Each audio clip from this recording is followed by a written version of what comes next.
Welcome to Social Distance Warriors and Vampire Squid present Grimmfest Short Chat 2. We are here. I am Tom B, and this is Kirstie Summers, writers of Vampire Squid and hosts of Social Distance Warriors. And we are here to talk to even more short film creators for Grimmfest. Our first guest is Natasha Halevi of Don't Go Outside.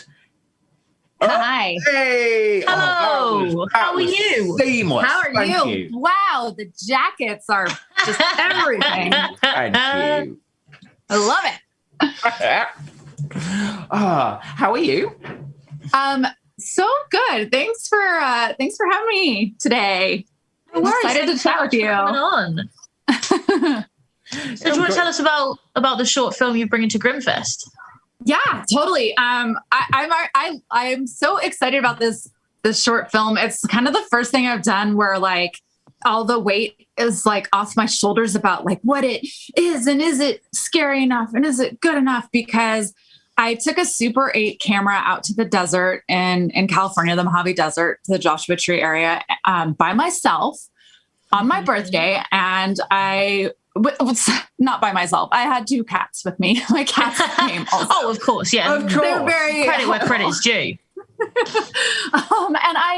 And I had an idea for the place I was going to be, and I took my time. It actually took me a couple days to shoot it because I shot it by myself. So I'd have to like set things up and like go run over here, like come back and put a stand up and put like tape on it for my eyes and whatever, all of it, like just let a lot of the pressure go away about what it was going to be and what it was supposed to be. And what it turned out to be was exactly everything that like I want my kind of filmmaking to be. So it worked to just like let all the stuff go. And I'm super excited about it. So it's a weird, I don't know, did I answer any of your question at all about what it is? It is a short film that was shot out in the desert with me and my cats. That sounds like a great film already. I don't even need to know the story. Like, I'm here for it. We put my cat on our merch. It's like, you've said cats, and we're just like, yes. Yeah. That was everything. Yeah. So what made you want to just disappear out into the desert with 2 cats and a camera and make a film?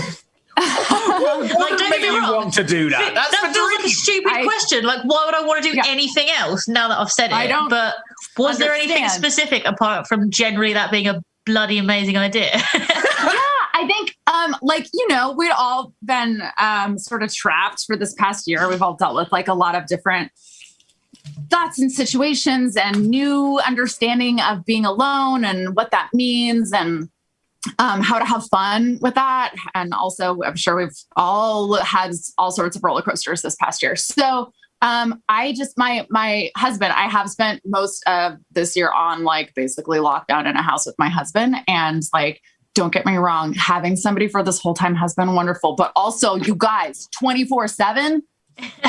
So he was away on a film, which was a bigger film being shot in Sydney during this year. While he was away, I actually, for the first time, had my first like alone time during quarantine. And the desert seemed like just already it has this natural solitude to it. And I hadn't really had an outlet to be like creative because all of my filmmaking, colleagues and friends and partners all were also just kind of not doing anything and staying inside. So I was like, I'll just do something by myself and go like sit in the solitude of what this year is and like have a glass of champagne on my birthday, a bottle, and pull out a camera.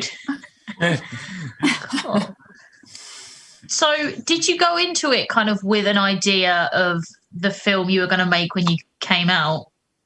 Yes. I didn't write it as a script. I wrote it like as notes in my phone. But it pretty much follows when I went back to edit, like it really does follow exactly like beat by beat, exactly what I wanted it to be. As I kind of put those notes together in my phone. So on one hand, like, oh, it was no big deal. Like I just put something together by myself. And on the other hand, like I really did have a clear vision of what I wanted to be. I knew where I was going to be. So I knew what I wanted the shots to look like. And I knew that shooting it on Super 8 was going to give it like this quality that was going to like be a little forgiving in some ways and also be more demanding in other ways. So I did like map that out, and it really, it was really fun to see it like come out exactly as planned, but cooler. What was it like shooting on Super 8 as well? Because Super 8 is incredibly temperamental when it wants to be. It is. And I'd borrowed a camera that I'd not used before. It was a Canon, an old Canon. And of course, they're all a little finicky. And there are all sorts of little weird tweaky things about it. Like there's, Super 8 is naturally very shaky, but also it's shaky because it's picking up the vibrations of the camera. So the older the camera is, the shakier it gets, the less maintained it's been. And if you don't really like lock down your tripod, like some of the shots I would tilt up and then like kind of lock it real fast and like run into place. So I hadn't like locked it hard enough, and those shots would be like a little like roller coaster ride. So like it's finicky and it picks up light in a weird way. Here's something that I definitely discovered: when you're looking, it through the camera, you're blocking the light. Super 8 is just shooting onto film, so you're blocking the light through that little lens. That little viewfinder like will actually let light come through it and start to desaturate your picture because it's actually hitting the film.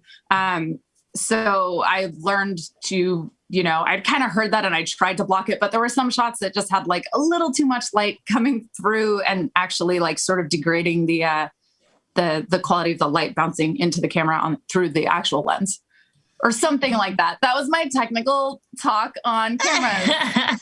Anybody who knows anything about cameras right now is like, oh my God, she doesn't know what she's talking about.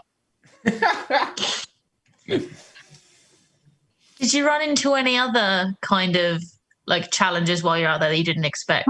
Coyotes, snakes, like there were some things out there that were pretty weird. Sometimes my cats really would want to get a little more involved than I wanted them to. And I'd be pretty fearful that the camera was going to get knocked over.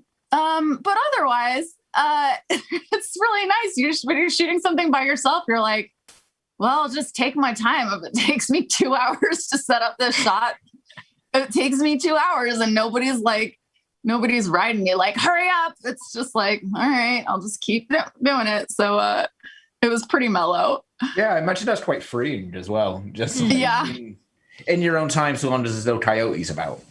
Yes. There's no sound on Super 8. So all the sound is done in post. And the frame rates are, even when you shoot at 24 frames per second, like it's just not really 24 frames per second because these cameras are older cameras and they have to literally speed, so when you're shooting digitally now today, someone says camera speeds. Well, that camera probably just turned on pretty quickly because it's digital, but like cameras need to speed the film in order to get up to 24 frames per second. So matching the sound, there's no way to match the sound. So you just like, it's all, you do it all separate because there's no point in even trying to match the sound to the footage. Shooting, you also don't have like remotes, it's not like it could be like, okay, now I'm acting. Like I had to like, get it all set up and like push things and like run over. So I should do a cut of just the like me running around while I've like pushed it and I'm trying to like get into place. Cause I don't know what that film would be about, but it would be enjoyable to watch. That sounds like the most fun little blooper reel going. This is like you running between bits and like your cat causing chaos. Yes. But it's all with like a weird frame rate. So it's like couple of digital explosions here and there. Yeah, absolutely. Yeah. Oh, was that practical? Mm-hmm. Oh yeah. So you're bringing obviously your short to Grimmfest. What are your kind of hopes for the film? Like, what do you hope people will take from it? How do you hope it does at the festival? You got any plans for it going forward? I'm so excited. Grimmfest is its premiere because I love Grimmfest. I wish I could be there in real life. Everyone does, I'm sure, but like it's such a rad group of humans and such cool content.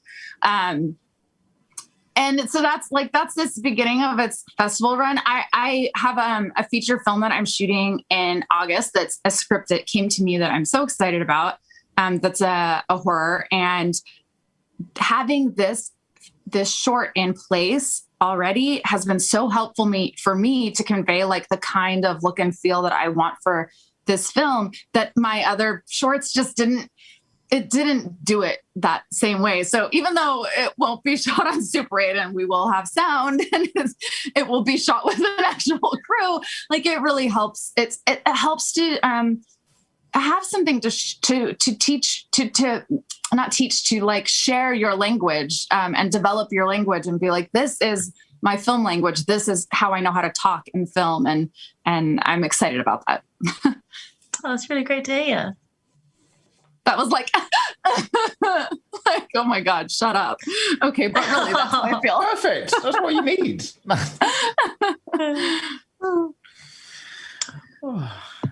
I believe that is all we've got time for from the first interview, because this is the speed chats, and it's intensely quick. Faster. I know. And I already talk very fast.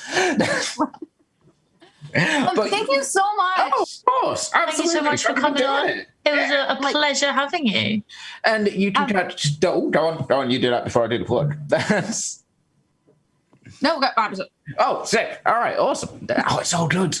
You can catch Don't Go Outside for free on Thursday the 1st of April, because all of these are free. That's the present part. Probably should have mentioned that right at the top of the show. Oh, yeah. But please, one more time for Natasha. Thank you very much. Thank you so much. Love your jackets. Thank you so much.